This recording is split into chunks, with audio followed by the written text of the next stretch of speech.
सुप्रभात। शुरू करते हैं pre market roar with Reliance Trading Academy. I am Girish, your trader, trainer and mentor. So market में कुछ न्यूज के चलते जो सिलिकॉन वैली बैंक है, not for silicon valley bank but जो क्रेडिट स्विस को जो एक बैकअप मिला है, एक सपोर्ट मिला है, जिसको टेक ओवर किया गया है व्हाट्सएवर, तो उसके वजह से थोड़ा सा यूएस मार्केट्स में एक पॉजिटिव सेंटिमेंट बना है। बट मुझे नहीं लगता कि ये ज्यादा देर तक टिकेगा, बिकॉज ओवरऑल अभी काफी सारे, मुझे ऐसा लगता है कि काफी सारे राज खुलने बाकी है। आज कुछ इंपॉर्टेंट डेटा भी रिलीज होगा यूएस का, उसके बाद में ही हमें जो एक्चुअल एक्शन है वो देखने को मिलेगी। ये बीच बीच में न्यूज आकर मार्केट को थोड़ा ट्विस्ट एंड टर्न करेंगे, मैनिपुलेट करेंगे इंस्टीट्यूशंस, उसके चलते हमें हमारा डिसीजंस नहीं लेना चाहिए। हमारा डिसीजन यही होना चाहिए कि मार्केट ओपन होने के बाद में जो हमें असली देखने को मिलता है, वो जो डेटा हम लोग रीड करेंगे, accordingly we will take our positions. और जैसे मैंने कल बताया कि कोशिश कीजिए कि कोई भी पोजीशन ओवरनाइट कैरी मत कीजिए। अगर कैरी करते हो तो हेज करके चलिए, क्योंकि ओवरनाइट पोजीशंस कैरी करना फिलहाल के सिचुएशंस में थोड़ा सा रिस्की है, क्योंकि इधर कोई बहुत बड़ी पॉजिटिव न्यूज आ गई और मार्केट गैप अप ओपन हो गया, और ऐसे हालत में अगर आपकी शॉर्ट पोजीशन ओपन छोड़ी होगी आपने, तो आपको बहुत बड़ा नुकसान हो सकता है। सिमिलरली अभी ये जो छोटे छोटे न्यूज आ रहे हैं, हालांकि न्यूज बड़ी है बट मैं छोटी छोटी बोल रहा हूँ, क्योंकि इससे भी बड़ी न्यूज शायद कुछ भी आ सकती है कभी, मतलब गिवन द सिचुएशंस। रशिया और चाइना का कुछ मीटिंग है, फेड का कुछ अनाउंसमेंट है, so anything can happen. So because of that it is very risky to carry forward your positions overnight. अगर आपकी लॉन्ग पोजीशन है और गैप डाउन हो गया मार्केट, तो भी आपको नुकसान हो सकता है। इसके लिए आइदर हेज करके चलिए या क्लोज करके चलिए, that will be the better option. जब मार्केट ओपन होगा तब हम देख लेंगे, है ना। तो ओवरऑल जो रिएक्ट किया है यूएस मार्केट्स ने, let us begin with Dow Jones. So Dow Jones ने कल more than 1%, nearly 1.5% I guess, 1.2%, 1.2% का एक उछाल डाउ जोन्स ने देखने को मिला है। लेकिन डाउ जोन्स का अभी अगर मैं देखता हूं तो ऑप्शंस डेटा में कुछ बिल्टअप नहीं है। हालांकि प्रोविजंस नीचे की तरफ करके रखे हैं 31,000 और उसके भी नीचे। Okay, so that is one thing that I am pointing eight, कि प्रोविजंस जो है इंस्टीट्यूशंस ने वो नीचे की तरफ 31,000 और 31,000 के भी नीचे तक प्रोविजंस करके रखे हैं, लेकिन प्राइस ऊपर गया है। अभी प्राइस ऊपर क्यों गया है? या तो शॉर्ट कवरिंग होगा, या तो they wanted to sell more from the higher prices. See, अगर किसी को सेल करना है तो जितने ऊंचे दाम में बेचेगा उतना फायदा है ना। तो इंस्टीट्यूशंस कंट्रोल करते हैं मार्केट्स को। अगर उनको हायर रेट से बेचना है, ज्यादा क्वांटिटी बेचना है, जितना क्वांटिटी उनको बेचना है उतना जब तक फुलफिल नहीं होता तब तक वो प्राइस को ऊपर नीचे करते रहेंगे। लेकिन फिलहाल जो प्रोविजंस है 32,500 तक ज्यादा से ज्यादा जा सकता है। ये जो शेडो है, इस शेडो को अगर मैं मार्क करूं, सो ये एक रेंज है। इसके ऊपर फिलहाल मुझे लग रहा है कि मुश्किल है सस्टेन करना। अगर इसके ऊपर सस्टेन हो गया देन वी कैन से कि चलो कुछ वाकई में कुछ पॉजिटिव हुआ है मार्केट में। जो भी फाइनेंशियल क्राइसिस चल रहा है बैंकिंग सेक्टर में, उसमें कुछ तो पॉजिटिव उभर के आया है, ऐसा हम लोग बोल सकते हैं। बट एज ऑफ नाउ मुझे ऐसा लग रहा है कि this range is going to act as a very strong resistance.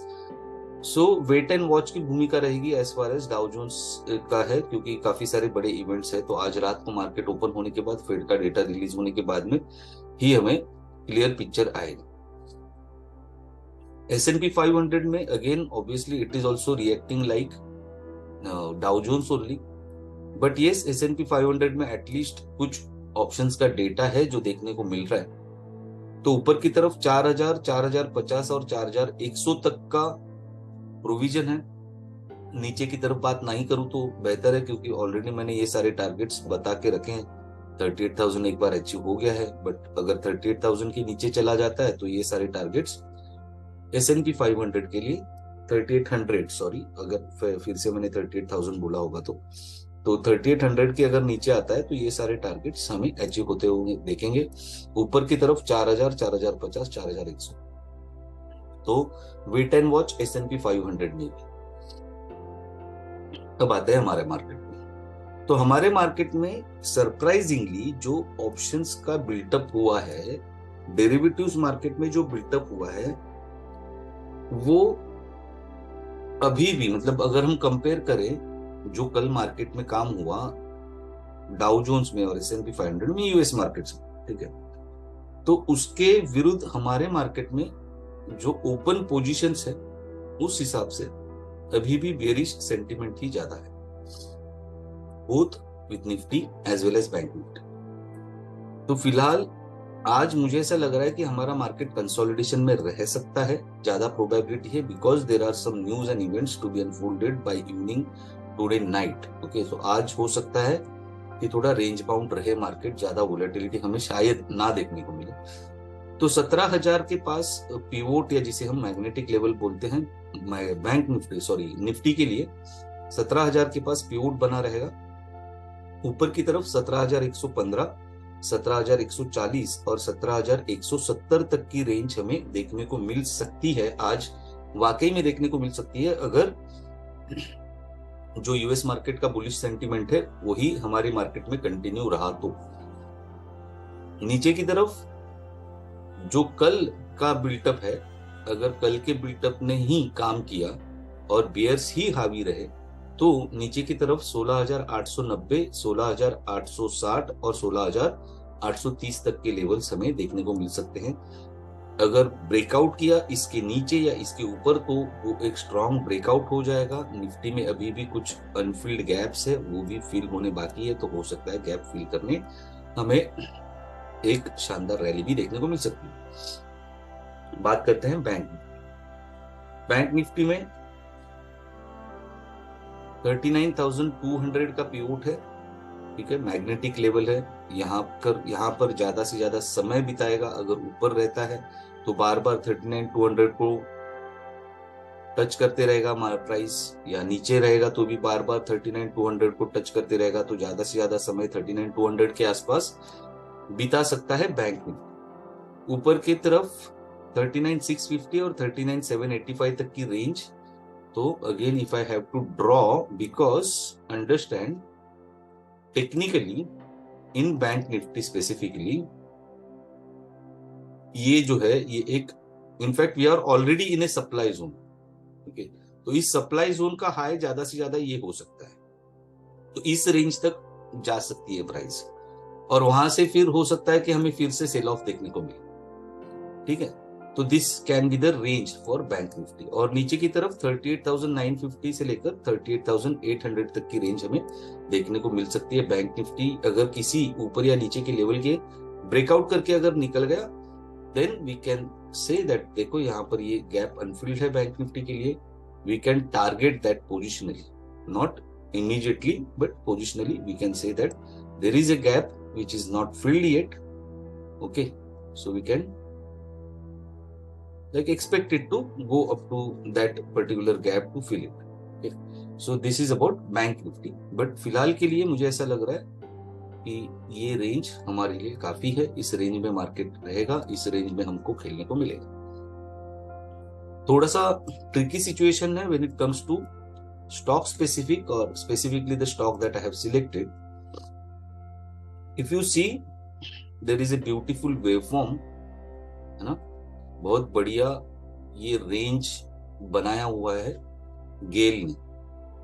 तो अगर ये ट्रेंड लाइन या ट्रेंडिंग रेजिस्टेंस अगर मैं ये ड्रॉ करूं, तो अभी भी इसमें जो है ये इतनी मूवमेंट बाकी है। तो मुझे ऐसा लग रहा है कि अभी 110 के नीचे ट्रेड कर रहा है, ठीक है, तो इस रेड लाइन को हटा देता हूं, और इसका लॉट साइज थोड़ा बड़ा है, मेरे ख्याल से 9,000 समथिंग, 9,150 या समथिंग का लॉट है, तो रिस्क थोड़ी ज्यादा हो जाती है। तो 108, 108.50 या जितना नीचे 107 के जितना करीब अगर मिले तो 107.80 ये जो लो है कैंडल का, इसके नीचे स्टॉप लॉस रख के ऑब्वियसली एंट्री करने के पहले मार्केट ओपन होने के बाद डेटा देखकर ही काम करेंगे, ब्लाइंडली जंप नहीं करेंगे। ये वीकली चार्ट है, डेली चार्ट नहीं है, ठीक है। तो ये वीकली चार्ट पे मैं आपको बता रहा हूं कि इसके नीचे स्टॉप लॉस रख के हम लोग एक लॉन्ग पोजीशन यहां से भी ले सकते हैं फॉर द टारगेट ऑफ 115, और थोड़ा सा जिसे बोलते हैं कि ओवर प्री मेडिटेटिव अगर मैं शॉर्ट खेलने जाऊं तो 115 या 117 के आसपास अगर मुझे मिलता है, तो अगर मैं यहां से लॉन्ग करता हूं तो 115 से 115 तक का मेरा टारगेट रहेगा। 115 से अगर थोड़ा भी ऊपर गया तो 116-17 तक जाएगा, तो वहां से ये ट्रेंडिंग रेजिस्टेंस को टच करने के बाद जब वो गिरावट शुरू होगी, then I will take a short position and I will expect this trend to continue, ठीक है। And understand that this is a weekly chart, so and this is the megaphone pattern that I call, and this megaphone is one of my loved patterns because we get increasing returns every time we get an entry in the megaphone pattern. So this can be a very good short opportunity in GAIL. Maybe there is something to be unfolded in the global events which is going to affect the markets. So let us see what happens, देखते हैं क्या होता है। फिलहाल के लिए pre market road में इतना ही, फिर मिलेंगे कल के प्री मार्केट रोड में गिरीश माने के साथ with Reliance Trading Academy. I hope you are enjoying this small little clips, small little sessions that I am taking. You are getting benefits out of it. Please mention your comments and your suggestions in the comments, and don't forget to like and share and subscribe. See you again tomorrow. Trade with your stop losses. Take care. Bye bye.